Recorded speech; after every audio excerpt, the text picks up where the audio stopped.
Hello friends, namaste and welcome back to my channel. घर के कुछ काम ऐसे होते हैं जो हमारे डेली रूटीन में होते हैं और हम इन कामों को छोड़ भी नहीं सकते, क्योंकि अगर हमने इन कामों को छोड़ दिया तो हमारा जो घर है वो बिल्कुल भी साफ़ सुथरा नहीं लगेगा। हमारे रूटीन में ढेर सारे वही काम होते हैं जो हमें डेली करने पड़ते हैं, जैसे कि बेड बनाना।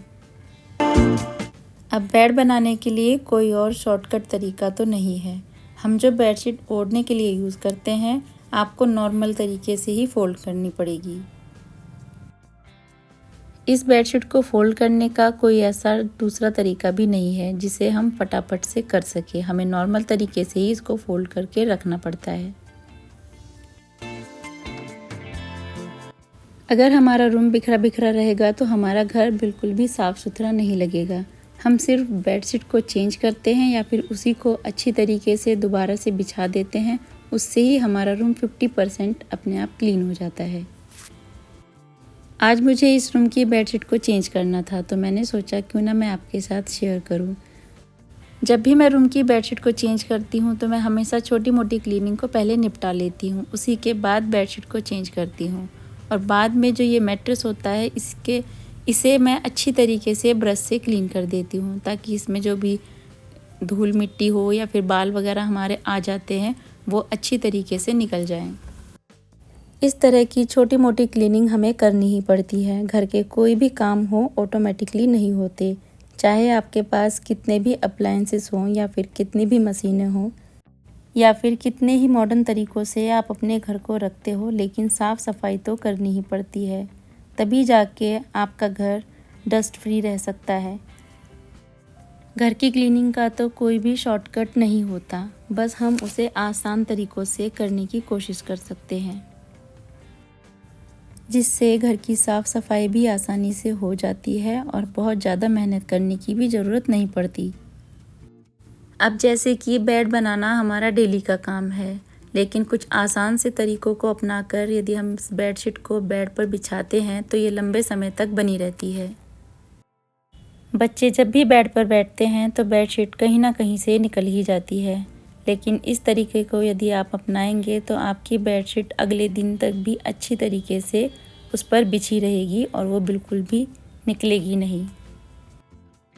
इसके लिए मैट्रेस को आगे की तरफ खींच लीजिए और जो इसके दोनों किनारे हैं उसमें बेडशीट को अच्छी तरीके से अंदर की तरफ फोल्ड कर दीजिए।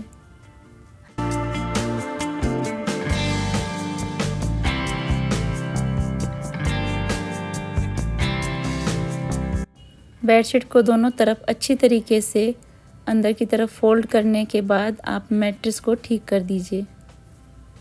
पीछे की तरफ ही इसको वापस से खिसका देंगे। अब बाकी की बेडशीट को भी अच्छी तरीके से ठीक करेंगे और दोनों किनारों से उसे इस तरीके से अंदर की तरफ फोल्ड करेंगे।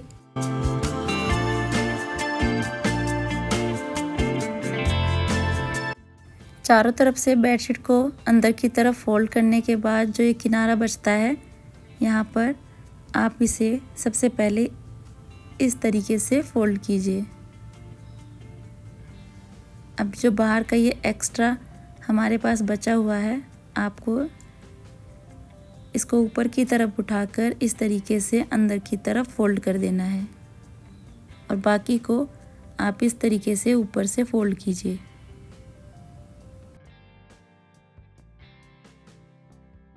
इस तरीके से अंदर की तरफ फोल्ड करने से ये एकदम से वहीं की वहीं पर अच्छे से सेट हो जाती है, ये बिल्कुल भी बाहर नहीं निकलती।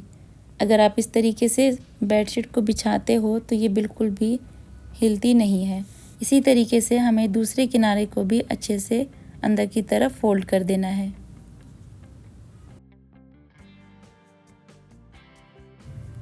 अब जो ये बेडशीट बची हुई है उसको भी इसी तरीके से अंदर की तरफ हम फोल्ड कर देंगे और जो ये ऊपर का पार्ट है उसे इस तरीके से अंदर फोल्ड कर देंगे और आप देखेंगे कि आपकी बेडशीट इतने अच्छी तरीके से इसमें फिक्स हो चुकी है।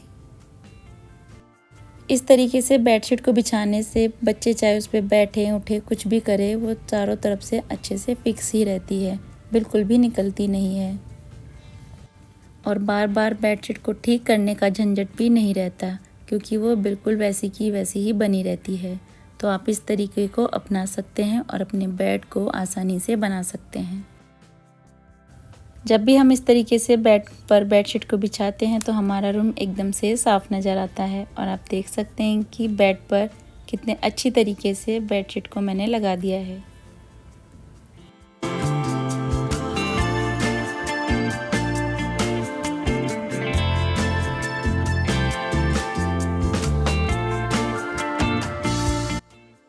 हम अपने घर में पूजा करते हैं और डेली दिया भी जलाते हैं, लेकिन उससे पहले सिर्फ 2 मिनट देकर मंदिर की कुछ क्लीनिंग कर ली जाए तो मंदिर हमेशा साफ़ सुथरा बना रहेगा। इसके लिए जब भी मैं दिया जलाती हूँ तो इस प्लेट और दिए को अच्छे से वॉश कर लेती हूँ, उसके बाद ही इसमें दिया जलाती हूँ। अपने मंदिर में पूजा तो हम डेली करते ही हैं, लेकिन 2 मिनट देकर अगर उसे अच्छे से क्लीन कर लिया जाए, यानी कि उसकी छोटी मोटी सी क्लीनिंग को कर लिया जाए तो हमारा मंदिर हमेशा साफ बना रहेगा।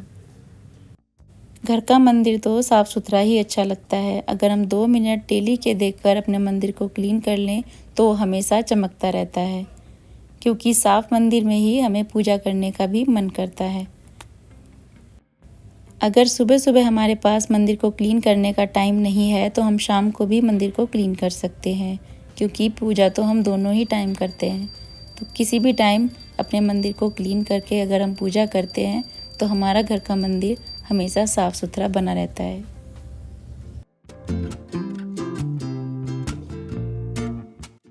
काफ़ी दिनों के बाद अच्छी सी धूप निकली है तो मैंने कपड़ों को भी धुलकर डाल दिया है, क्योंकि बार बार बारिश हो जाती है तो कपड़े अच्छे से सूख नहीं पाते हैं।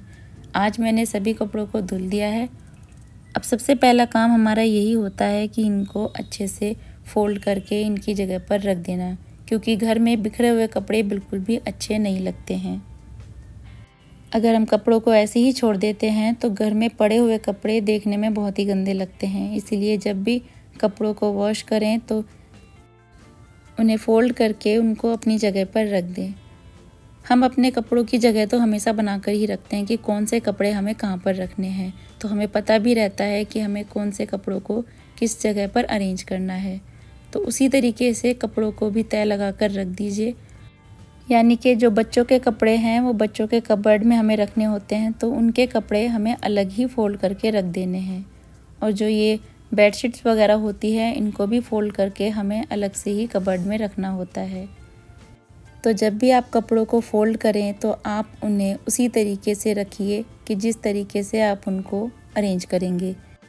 मैंने यहाँ पर उसी तरीके से कपड़ों को फोल्ड करके रखा है कि जिस कबर्ड में जो कपड़े जाने हैं उनको अलग से ही रख दिया, ताकि आसानी से उनको उठाकर उनकी जगह पर रख दिया जाए। ऐसा करने से कपड़े आपस में मिक्स भी नहीं होते और आपको पता भी रहता है कि आपको कपड़े कहाँ पर रखने हैं।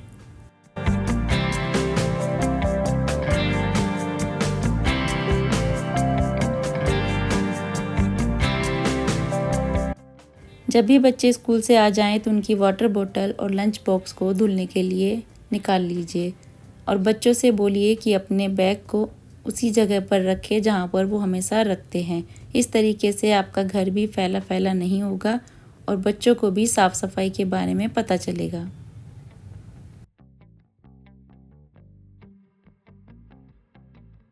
हमारी किचन हमेशा नीट एंड क्लीन नज़र आए, उसके लिए हमें अपने रूटीन में कुछ हैबिट्स को डालना पड़ता है, जैसे कि जब भी हमारे बर्तन सूख जाएं तो उन्हें उनकी जगह पर अरेंज करना। बर्तन अगर हमारी किचन में इधर उधर फैले रहेंगे तो हमारी किचन बिल्कुल भी साफ़ नज़र नहीं आएगी। इसीलिए हमेशा जब भी बर्तनों को वॉश करें तो उनके सूख जाने के बाद उन्हें उनकी जगह पर अरेंज कर दें। इस तरीके से आपका काम भी आसान हो जाता है और आपकी किचन भी हमेशा क्लीन बनी रहती है।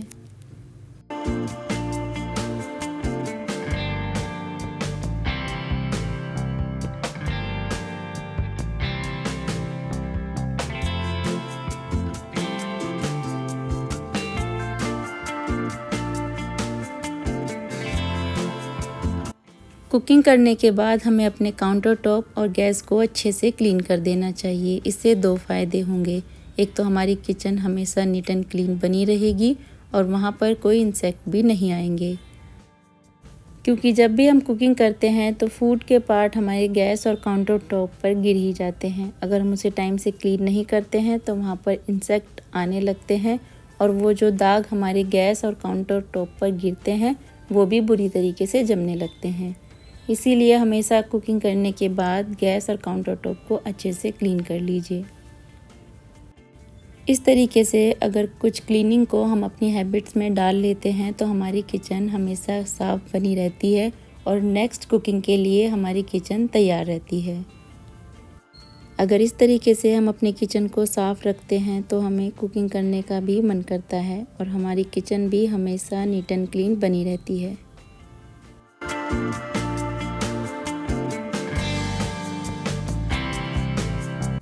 अगर थोड़े थोड़े बर्तनों को ही हम टाइम से क्लीन करते रहें तो बर्तनों का ढेर हमारे किचन में नहीं इकट्ठा होता, क्योंकि उन्हें धुलना तो हमें ही है, तो फिर हमें उनका ढेर इकट्ठा करके करना क्या है। इससे अच्छा तो यही है कि उन्हें फटाफट से क्लीन करके रख दें, जिससे आपका टाइम भी सेव होगा और आपकी क्लीनिंग भी आसान होती चली जाएगी।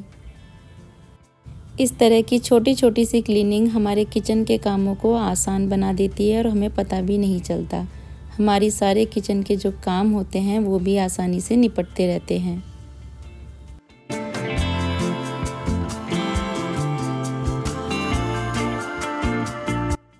बर्तनों को वॉश करने के बाद किचन सिंक को हमेशा अच्छी तरीके से क्लीन करें। ऐसा अपनी हैबिट्स में ज़रूर डालें, क्योंकि यहाँ पर जब भी हम बर्तनों को वॉश करते हैं तो कुछ ना कुछ फूड का पार्ट रह ही जाता है, जिसकी वजह से यहाँ पर इंसेक्ट अट्रैक्ट होते हैं।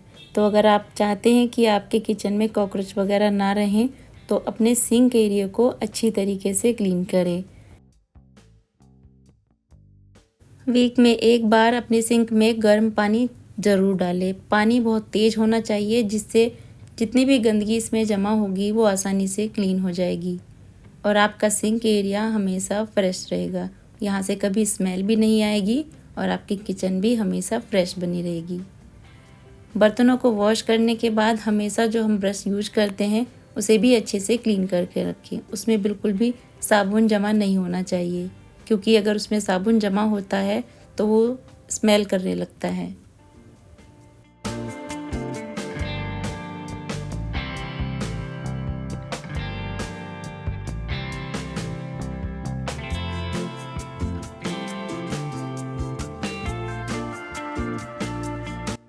जब भी हमारे बर्तन धुल जाएं और सिंक अच्छी तरीके से क्लीन हो जाए, उसके बाद सिंक को अच्छी तरीके से कपड़े से क्लीन कर दीजिए।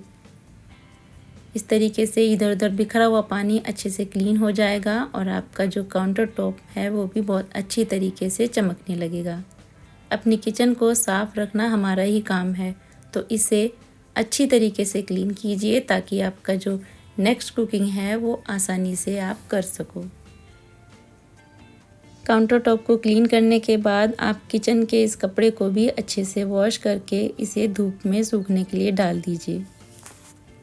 घर की क्लीनिंग निपट जाने के बाद हम हमेशा मोपिंग करते हैं और हमारा फर्श हमेशा चमकता रहे, ऐसा कौन नहीं चाहता। इसके लिए आप पानी में थोड़ा सा फ्लोर क्लीनर डाल लीजिए और उसके बाद अच्छे से इसको क्लीन कर दीजिए। आप देखेंगे कि आपका फ्लोर एकदम से चमकने लगेगा।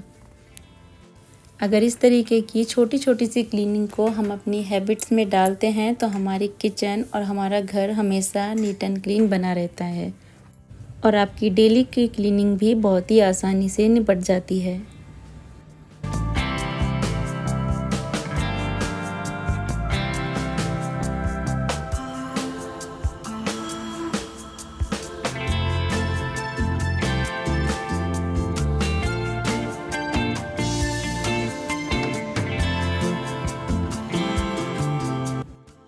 हम डेली तो अपने घर की डीप क्लीनिंग नहीं कर सकते, लेकिन छोटी छोटी क्लीनिंग करके हम अपने घर को डस्ट फ्री ज़रूर रख सकते हैं। अब जैसे कि हमारा सोफ़ा, इसे क्लीन करने के लिए मैं इस तरीके के ब्रश से इसे क्लीन कर देती हूँ ताकि जितनी भी डस्ट वगैरह हो यहाँ से हट जाए। इस ब्रश से जितनी भी डस्ट है वो तो हटती है, साथ ही साथ जितने भी सोफ़े पर इधर उधर बाल चिपके होते हैं वो भी आसानी से निकल जाते हैं। इस तरह की छोटी मोटी क्लीनिंग को हम इग्नोर भी नहीं कर सकते, क्योंकि अगर हम इसको इग्नोर करेंगे तो बाद में हमारे लिए बहुत ज़्यादा बर्डन बन जाती है। हमारा घर हमेशा क्लीन रहे, इसके लिए चीज़ों को उनकी जगह पर अरेंज करना बहुत ज़्यादा ज़रूरी हो जाता है, जिससे हमारा घर हमेशा साफ़ नज़र आएगा। नीट एंड क्लीन वॉशरूम किसे अच्छा नहीं लगता। हमें अपने डेली के रूटीन में 5 मिनट देखकर वॉशरूम को ज़रूर क्लीन करना चाहिए। इससे वो हमेशा साफ़ रहेगा और उसे क्लीन करने में आपका ढेर सारा टाइम भी नहीं लगेगा। हम अपने वॉश बेसिन को तो यूज़ करते ही हैं और उस पर यूज़ करने की वजह से पानी के दाग धब्बे भी जमने लगते हैं। अगर हम इसे डेली क्लीन नहीं करते हैं तो वो दाग धब्बे इतने स्ट्रॉन्ग हो जाते हैं कि फिर इन्हें क्लीन करना थोड़ा मुश्किल हो जाता है। इसीलिए अपने डेली रूटीन में इस क्लीनिंग को ज़रूर शामिल करें, जिससे आपका वॉशरूम हमेशा चमकता रहेगा।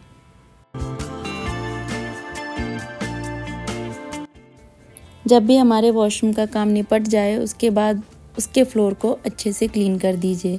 वाइपर से उसका पानी हटा दीजिए ताकि उस पर कोई भी पानी जमा ना हो और वो अच्छे से क्लीन रहे।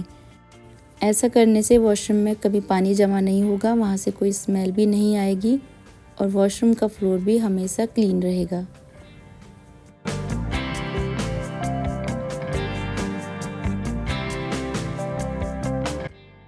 मौसम चाहे कोई भी हो, हम हमेशा यही चाहते हैं कि हमारा टॉयलेट हमेशा क्लीन और फ्रेश रहे। इसके लिए आप यूज़ कर सकते हैं ये हार्पिक का फ्लशमैटिक। इससे आपके वॉशरूम से कभी कोई स्मेल भी नहीं आएगी और आपका टॉयलेट भी हमेशा क्लीन रहेगा। इसे ओपन करने पर इसमें ये ब्लू कलर की टैबलेट निकलती है जो रैप की हुई होती है। इसकी रैपिंग को आपको हटाना नहीं है, डायरेक्ट ही इसे फ्लश के टैंक में डाल देना है। ये हमें सिंगल के पैक में भी मिल जाती है। मैंने यहाँ पर ये 3 का पैक ख़रीदा था, जिसमें 2 के साथ मुझे 1 फ्री मिला है। फ्लश टैंक में डालने के 5 मिनट बाद ये अपना काम शुरू कर देता है। हार्पिक फ्लशमैटिक के यूज़ से आप अपनी टॉयलेट की क्लीनिंग को मेंटेन रख सकते हैं।